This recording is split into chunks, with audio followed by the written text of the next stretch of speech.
everyone, Nut-Free Mama here. Today I'm going to show you how to make a witch's brew bites. Okay, let's start off with our ingredients. First you need 1 box of brownie mix, any kind you like.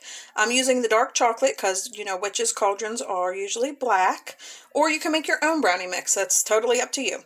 So on the back of my box, mine calls for 2 eggs, 1/4 cup of water, and 1/2 cup of vegetable oil. So I have all that right there. Then you need something for the actual witch's brew. So I'm going to use the fluffy white frosting, and I am going to put the radiant green color in there because it is really fun. So we'll have a green witch's brew. And then whatever you want to decorate your witch's brew. So I have some candy eyeballs I'm going to throw in there, some orange and purple sanding sugar.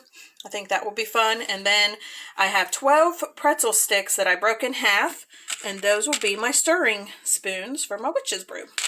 Then you want to go ahead and preheat our oven to 350 and spray a mini muffin tin with cooking spray. So you can see we're going to make 24 of these.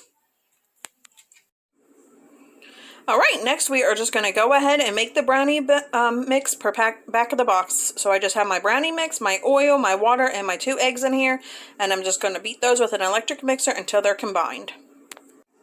Alright, that looks great to me. So next we are going to go ahead and fill our mini muffin tins 2/3 of the way full.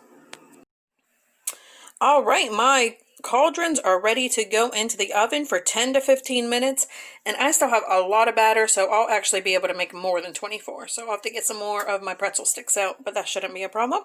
So like I said, let's get these into the oven for 10 to 15 minutes. Okay, my first batch is cooling on a cooling rack, and my second batch just came out of the oven. So as soon as they come out of the oven, you want to take a tablespoon and just make an indent in them like this. That's just to help your frosting have a little pouch to go into, and makes it more like a bowl. So we're going to just go ahead and let these cool completely before we remove them, and then we'll fill them up with our witch's brew. Okay, all of my brownie bites have cooled off, and I was able to make 36 of them. So I'm going to go ahead and get to work on our witch's brew. So I have my frosting, and I took the lid off and the foil, and now I'm just going to put my green in until I reach my desired color of green. Alright, that looks perfect to me. I love the color. So next I'm going to put this into a Ziploc bag and pipe it into each one of my cauldrons.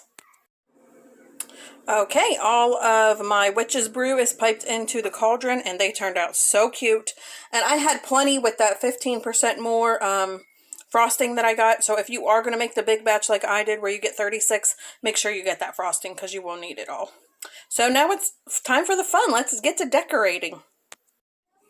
Alright, my little witch's cauldrons are all decorated. I put a little eye in there and some sprinkles, and then put my pretzel stick, half of my pretzel stick in there for the stirring spoon, and they are just so cute. I hope you enjoyed the video, and we'll see what Taste Tester thinks. Hey, Taste Tester! What? A ghost? Trick or treat. Oh, have a little taste. Okay. Spilling off your mouth. That's good. Do you like it? Yeah. Alright, everyone, come back and see us again. Don't forget to like and subscribe. Like, subscribe. Happy Halloween! Happy Halloween.